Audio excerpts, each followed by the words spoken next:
Mis padres robaron mis canciones, mis derechos, hasta mi identidad por años. Pero olvidaron que yo escribía diarios.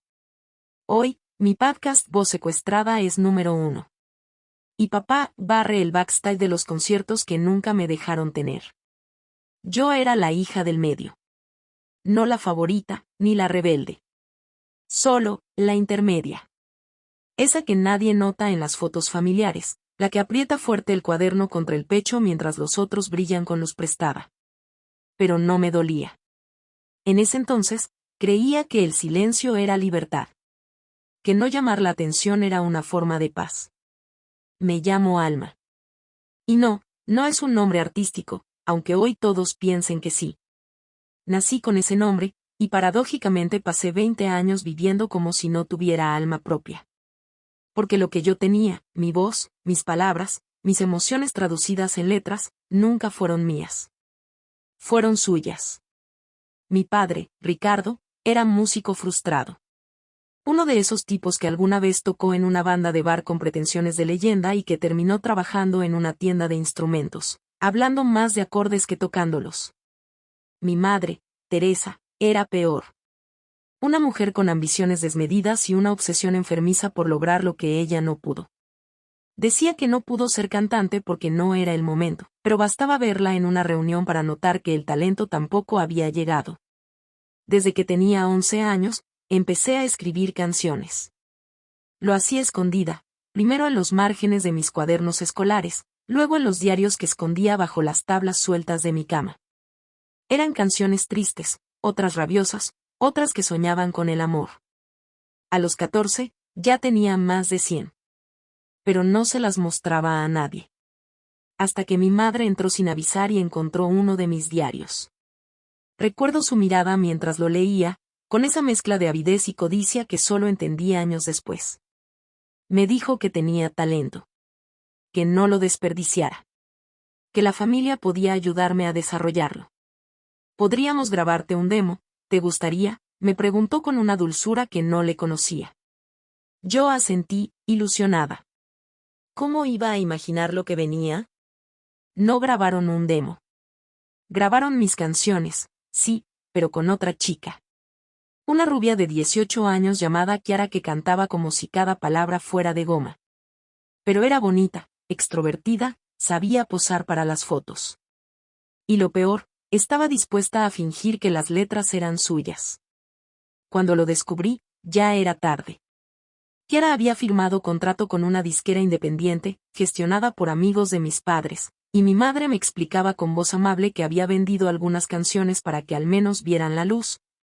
Porque una artista de verdad no se apega a sus letras. Me pidió que no me quejara. Que lo hiciera por la familia. Que yo tendría mi momento. Mi padre evitaba mirarme.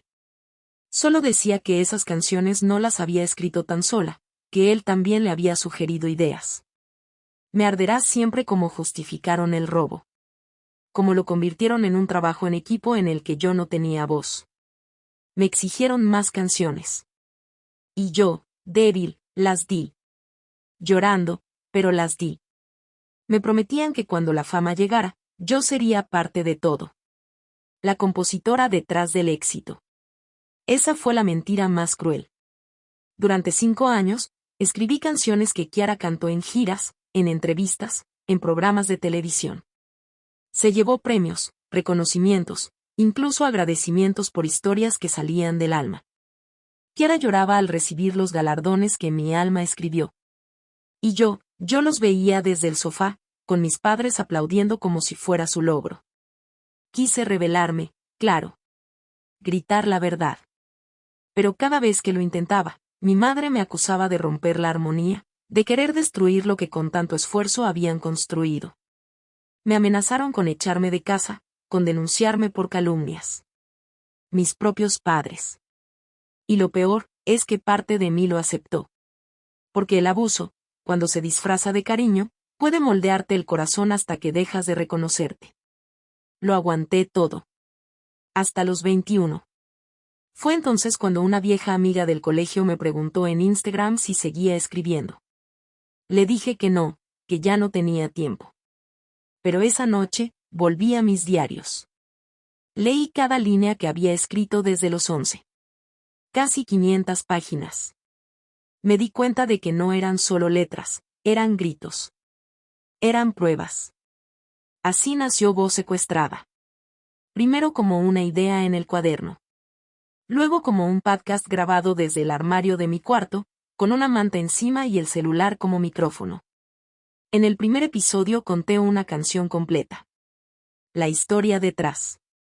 Y cómo, aunque mi nombre no aparecía en los créditos, era mía. No dije nombres. No aún. Pero la gente empezó a conectar. Las escuchas subieron. Recibí mensajes de oyentes que se habían sentido igual, invisibles, silenciados, traicionados por los suyos. Cada semana, un episodio nuevo. Cada episodio, una historia, una canción. Siempre mía. Siempre con pruebas. Cuando llegamos al episodio 10, hablé de Kiara. No con odio. Con datos. Con fechas. Con recortes. Con audios que había grabado a escondidas durante años. Mi madre hablándome de la importancia de ser útil para la familia, mi padre diciéndome que una buena hija no se niega a ceder. Audios que me rompían, pero que me devolvieron el alma. Y así, un lunes cualquiera, mi podcast fue tendencia. No por escándalo. Por verdad. Cuando el episodio 10 explotó, no supe si llorar, gritar o correr. No dormí en toda la noche. Cada minuto entraba a revisar las notificaciones, los comentarios, las compartidas. En menos de 24 horas, mi historia ya era nota en blogs musicales, en TikTok, en cuentas de Twitter que yo seguía desde hacía años, esas mismas que alguna vez idolatraron a Kiara. ¿Y si es verdad? ¿Cómo es que nadie la conocía? Esto explica por qué sus letras cambiaron tanto el último año. Esta chica, esta alma, no solo canta. Siente. Y eso se nota. Sentí que el mundo por fin me veía. Pero con ese despertar vino también la tormenta. A las 48 horas, mi madre me llamó. No por teléfono. Golpeó mi puerta. Fuerte. Como si pudiera espantar el eco de las verdades que durante años me obligó a tragar. Ábreme esta puerta, Alma. ¿Qué carajos hiciste? Yo ya no vivía en su casa, aunque ellos todavía intentaban tener control sobre mí. Cuando me independicé a los 20, fue con una condición que ellos mismos impusieron. Debía firmar un acuerdo para no difamar. En ese entonces me pareció absurdo, pero firmé. Estaba cansada. Necesitaba respirar. Ese documento fue lo primero que mi madre blandió en la cara cuando entró a mi departamento. Estás infringiendo el contrato. Dijiste nombres. Usaste canciones que ya no te pertenecen. Me reí. Literalmente. Una carcajada seca, rota, pero llena de una furia nueva. No usé nombres. No dije mamá, ni papá, ni Kiara. Si la gente entendió, es porque la verdad se huele, le respondí, con una tranquilidad que no reconocí en mí hasta ese momento. Mi madre, que siempre supo manipularme con palabras dulces y culpa emocional, esa vez no encontró la herramienta adecuada. Me escaneó con los ojos como si buscara a la niña obediente que solía callar y asentir. Pero ya no estaba. Esa alma se fue con el primer episodio. ¿Qué ganas con esto? Me dijo con desprecio. ¿Humillarnos? No. Ganarme de vuelta. Y que me escuchen. Que me reconozcan. Porque ustedes no lo hicieron nunca. Mi padre vino al día siguiente. Más sereno. Con esa voz grave que usaba cuando quería hacerse el comprensivo. Te estás dejando llevar por el odio, hija. No te conviene eso. ¿Y a ustedes si les convenía dejarme fuera de mi propia historia? No supo qué responder. A la semana, Kiara subió un video llorando. Diciendo que estaba siendo víctima de acoso por acusaciones sin pruebas. Que nunca había robado nada. Que ella sentía cada letra que cantaba y que no le hacía daño a nadie. Sus fans la defendieron con furia. Pero muchos comenzaron a desertar. Al día siguiente, publiqué mi diario. No el físico, claro. Las fotos. Las letras escritas a mano. Las fechas. Incluso un dibujo de la portada de uno de sus discos, con la palabra inspiración escrita por mis 5 años antes. No hubo forma de negarlo. No era venganza. Era memoria. Ese fue el golpe final que hizo que la disquera, aquella independiente dirigida por amigos de mis padres, sacara un comunicado ambiguo diciendo que lamentaban la situación y que estaban abiertos a revisar ciertos créditos. En otras palabras, estaban asustados. Me ofrecieron dinero. Mucho. A cambio de que borrara los episodios, de que desactivara el podcast, de que firmara un acuerdo de confidencialidad. El correo lo redactó un abogado, pero lo cerraba con una frase escrita por mi padre. A veces hay que saber cuándo parar, por tu bien y el nuestro. ¿Por mi bien? ¿Cuál bien? ¿El de la niña a la que convirtieron en sombra? ¿La que cantaba sola en el baño, bajando el volumen para que nadie se burlara? No respondí. En lugar de eso, publiqué el episodio más brutal de todos. No el más furioso, sino el más sincero. Lo titulé Identidad robada, y en él conté cómo, durante años, mis padres firmaban los contratos en mi nombre porque no tenía la mayoría de edad o porque era más fácil que ellos gestionaran todo. Revelé cómo me hicieron renunciar a mis derechos como autora, bajo pretextos disfrazados de cariño. Lloré mientras grababa. Pero no paré. Porque entendí que esa era mi verdadera voz, la que no se callaba más. Ese episodio llegó al número 1 en Spotify en menos de 72 horas. Y entonces, comenzaron a buscarme. Disqueras reales. Periodistas. Artistas que yo admiraba desde niña. Pero también abogados. Los míos. Porque sí, ya los tenía. Iniciamos el proceso legal. No solo por las canciones, sino por la suplantación, la falsificación de firmas, el uso indebido de propiedad intelectual. Sabía que no sería fácil. Pero también sabía que la verdad ya no se podía encerrar bajo llave. Mis padres me amenazaron con demandarme ellos por difamación. Me enviaron cartas. Comunicados. Intentaron manipularme con la prensa, vendiendo una historia donde yo era una hija ingrata que se dejaba llenar la cabeza por la fama. Pero el público ya no les creía. La audiencia no es tonta. Y yo ya no era la chica callada del rincón. Hoy, Voz Secuestrada se convirtió en un fenómeno. No solo por lo que revela, sino por lo que inspira. Gente de todo el mundo me escribe para contarme cómo los silenciaron, cómo los traicionaron. Cómo están aprendiendo a decir basta. Y mientras todo eso sucede, mi padre trabaja en el backstage de eventos donde tocan artistas emergentes. Limpia cables. Mueve equipos. Hace lo que sea para no perder el poco contacto que le queda con ese mundo del que se sintió parte robándome. Yo no lo humillo. Nunca fui como ellos. Solo lo miro desde lejos, con el corazón en paz. Porque finalmente, después de años, mi voz ya no está secuestrada. ¿Querés que siga con la tercera parte? Ahí puedo mostrar la audiencia del juicio, la revelación final del último diario y el giro inesperado con un nuevo traidor que ella no vio venir. ¿Seguimos? La primera vez que pisé el tribunal, llevé en el bolso algo más importante que pruebas legales, uno de mis diarios. Era pequeño, de tapas negras, con bordes desgastados y manchas de café en la esquina. Había escrito en él entre los 16 y los 17 años, en los días en que todavía creía que mis canciones podían cambiar el mundo, o al menos curar mis heridas. Lo llevé como amuleto. No para mostrarlo. No todavía. Solo para recordarme por qué estaba ahí. El juicio fue un espectáculo. Las cámaras esperaban en la entrada. Algunos fans acampaban desde la madrugada con pancartas que decían justicia para Alma y la verdadera voz. Mientras caminaba hacia la sala, alguien me gritó, gracias por hablar por todos nosotros.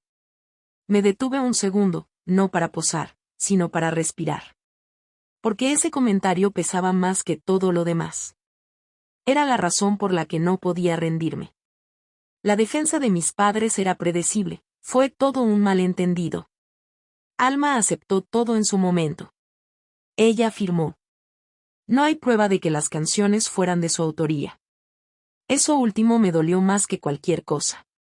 Porque las canciones eran lo único que me quedaba cuando me ignoraban, cuando quiera brillaba en escenarios cantando letras que salieron de mis noches en vela, cuando mis padres me decían que ser sensible era debilidad. La estrategia de mi abogado fue simple: demostrar cronología, manuscritos, archivos de audio, correos, borradores. Cada canción tenía un origen, una fecha, una voz, la mía. Algunas incluso estaban grabadas en notas de voz donde se oía mi timbre de adolescente temblorosa. Pero lo más duro fue enfrentar a mi madre en el estrado. ¿Usted firmó contratos a nombre de su hija?, preguntó mi abogado. Lo hice por su bien, respondió ella, sin vacilar. Ella no entendía del negocio. Alguien tenía que protegerla. ¿Y protegerla significaba eliminarla de los créditos? ¿Hacerla pasar por invisible? Ella se ofendió.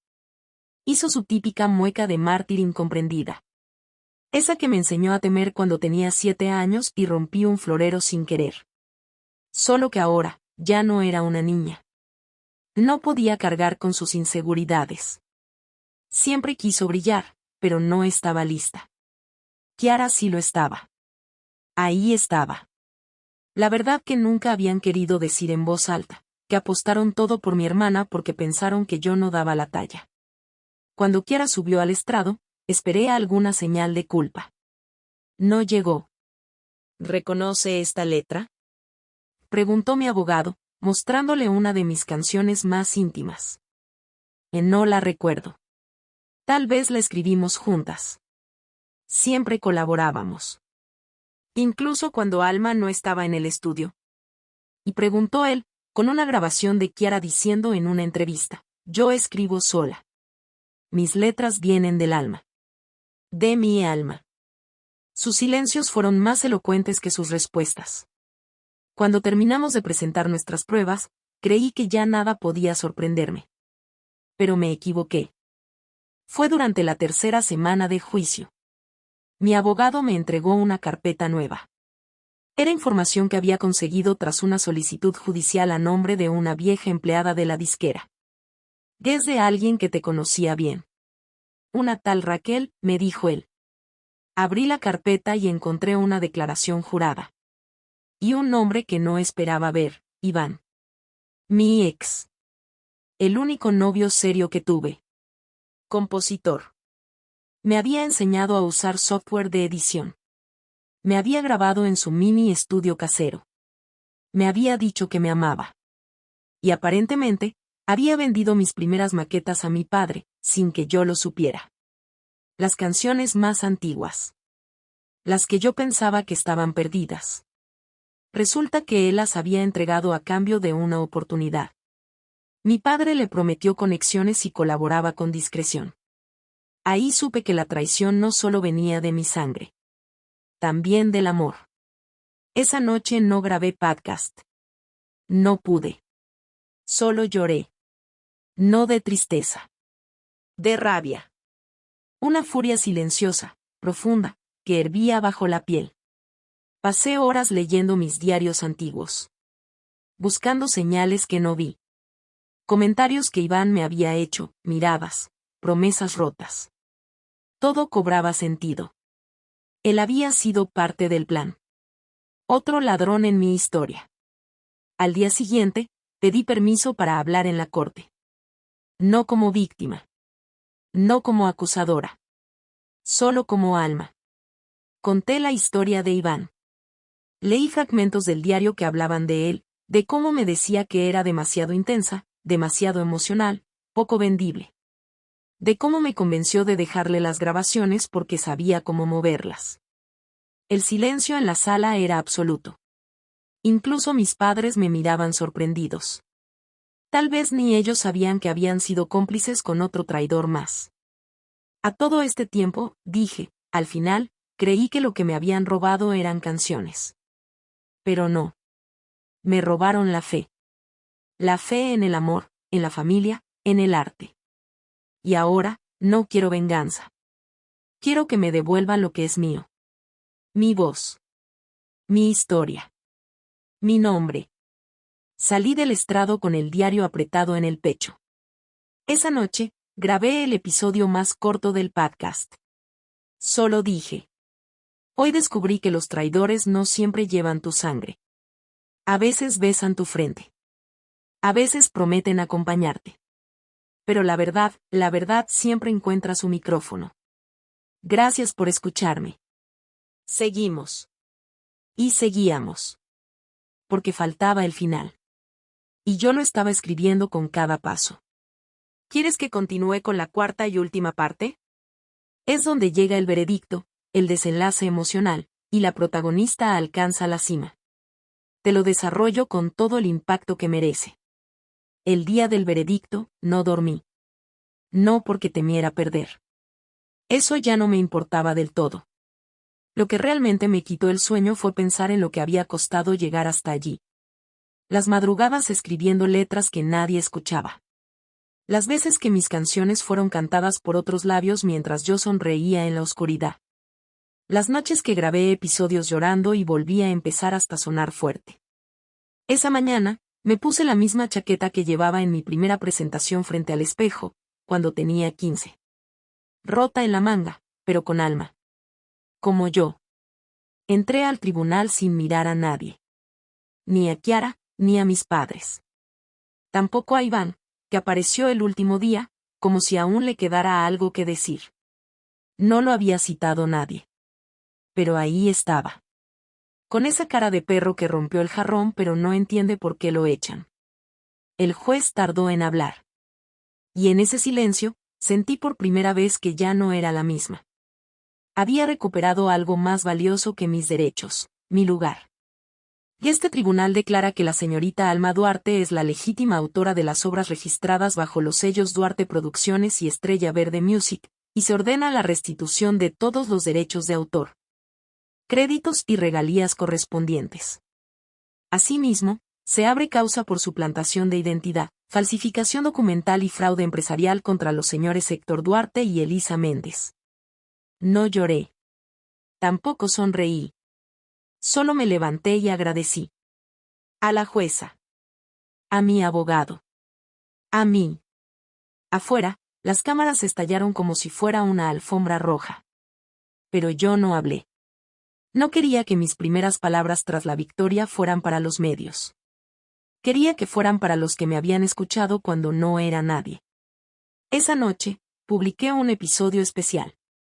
Me senté frente al micrófono, ya no como una víctima, sino como autora, artista, sobreviviente. Cuando empecé este podcast, lo hice desde el rincón más oscuro de mi casa. Con una frazada sobre la cabeza para que el sonido no rebotara. Y lo hice porque necesitaba que alguien me escuchara, aunque fuera solo una persona. Respiré hondo. Dejé que las palabras salieran despacio. Mi voz no solo me pertenece, también me representa. Y aunque mi familia intentó silenciarla, borrarla, disfrazarla, se olvidaron de algo esencial, que la verdad no necesita aprobación. Solo espacio. Pausé. A mis padres, no les deseo odio. Les deseo conciencia. A mi hermana, le deseo un nuevo camino, uno que no esté pavimentado con mis cicatrices. Y a Iván, que alguna vez logre componer algo propio. Aunque sea una disculpa. Mi teléfono colapsó con mensajes. Algunos de artistas conocidos, otros de fans, muchos de personas que decían, gracias. Me pasó algo parecido. Me invitaron a festivales. Me ofrecieron contratos. Recibí cartas de jóvenes con voces ahogadas en sus casas, diciéndome que ahora se sentían un poco menos invisibles. Pero lo que más me marcó fue una nota escrita a mano que encontré en mi buzón sin remitente. Tu voz me salvó. La mía aún no sale. Pero gracias por enseñarme que es posible. C. No supe quién era C. Pero entendí perfectamente lo que sentía. Mis padres fueron condenados, pero negociaron con la fiscalía. No pisaron la cárcel. Pero lo perdieron todo. La disquera quebró. Las marcas los abandonaron. Y papá, irónicamente, Terminó barriendo backstage en conciertos de artistas emergentes. Lo vi una vez. Estaba agachado, recogiendo botellas vacías. No me vio. No dije nada. No era necesario. Kiara intentó reinventarse. Lloró en entrevistas, habló de presión familiar, de que ella también fue una víctima. Puede que lo haya sido en parte. Pero no pidió perdón. Solo quiso salvar su imagen. Nunca volvió a tener un hit. Iván desapareció. Supongo que sigue vendiendo demos en algún rincón oscuro. Me bloqueó de todo. Mejor. Yo viajé. Canté. Publiqué un libro con fragmentos de mis diarios. Lo titulé Voz Secuestrada. Y sí, como el podcast, se volvió número 1. Mi nombre empezó a brillar. No como estrella fugaz. Como faro. Y una tarde, mientras caminaba por el malecón en Lisboa, con el viento en el rostro y los audífonos puestos, sonó una vieja nota de voz que había guardado sin querer. Era yo, con 16 años, desafinada, temblorosa, cantando una de esas canciones que mi hermana había interpretado en estadios. Solo que esta versión era mía. Lloré. No por dolor, sino porque por fin me reconocí. A veces me preguntan si los perdoné. La verdad es que no. No del todo. Pero me perdoné a mí por haberlos amado más que a mí misma durante tanto tiempo. Y eso es suficiente. Gracias por escucharme. Mi nombre es Alma Duarte. Y esta es mi voz. La verdadera. La que nadie más puede robar.